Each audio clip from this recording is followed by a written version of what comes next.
पाहत आहात न्यूज मराठी 15। ठळक बातमी, विचार नवीन। काय भाजप सेनेची युती करताय आणि शिवसेना शिंदे गटात काही तुमच्यातून पुढून गेले लोक आता उमेदवारी करणार आहेत। कोणी सांगितलं तुम्हाला?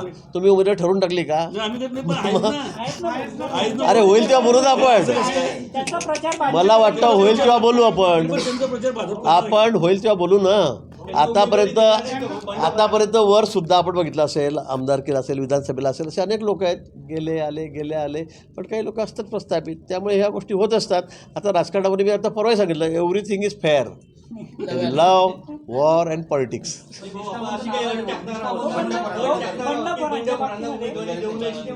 काय सेनेला अट घालाल का भाऊ तुम्ही, जे तुमच्यातून फुटून तिकडे गेलेले आहेत तर त्यांना उमेदवारी देऊ नये याची तुम्ही काही अट घालणार आहे? नाही, आम्ही म्हणणार आहे, शक्यतो आम्ही त्यांना म्हणणार आहे. माझी बैठक गुलाब भाऊंची त्या संदर्भातच या ठिकाणी आहे की जे लोक आम्हाला सोडून गेले मध्ये त्यांना तुम्ही देऊ नका. आम्ही त्या ठिकाणी प्रयत्न करतो आहोत.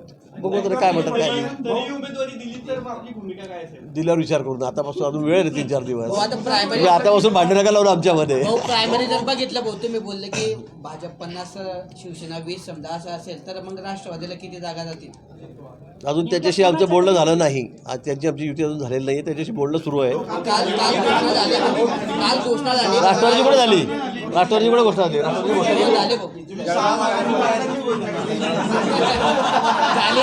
त्यामुळे अनिल दादा सांगतात आमची युती झाली म्हणून.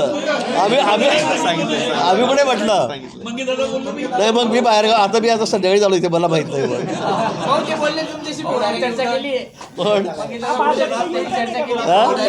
नाही युटर्न वगैरे काही नाही. आम्ही सांगितलं आहे की आता थोडेसे 2 पावलं मागे का होईना, 2 जागा कमी जास्त, पण आम्ही महायुतीमध्ये लढणार आहोत. आणि अजून खरं सांगतो मी, अजून त्यांचं आमचं काही अजून फायनल आकडा ठरलेला नाही काय करायचं काय नाही म्हणून. पण गुलाब भाऊंचं आमचं अंतिम टप्प्यामध्ये आहे. शिवसेनेचं आमचं बोलणं अंतिम टप्प्यामध्ये जवळपास आलेलं आहे. आता उद्या पुन्हा बसून थोडीशी आकड्याची थोडी गडबड आहे. मी शिक्कामोर्तब ठिकाणी करू. आत्ताच दादा भुसेंचा पण मला फोन आला, आमचे मंत्री महोदय नाशिकहून, किंवा बसा लवकर करा.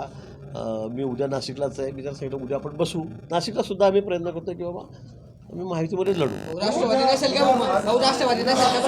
राष्ट्रवादी सोबत नसेल? त्यांच्याशी बोलणं चाललेलं आहे. त्यांच्याशी बोलणं चाललेलं असेल की नसेल? नाही असं आता म्हणजे तुम्ही अजून 3 दिवस आहे. असेल नसेल ना आपल्याला. तुम्ही आतापासूनच असं करू का असेल का नसेल. आमचं बोलणं चालू आहे. आमचं सकारात्मक बोलणं चालू आहे. पॉझिटिव्ह बोलणं चाललेलं आहे आमचं.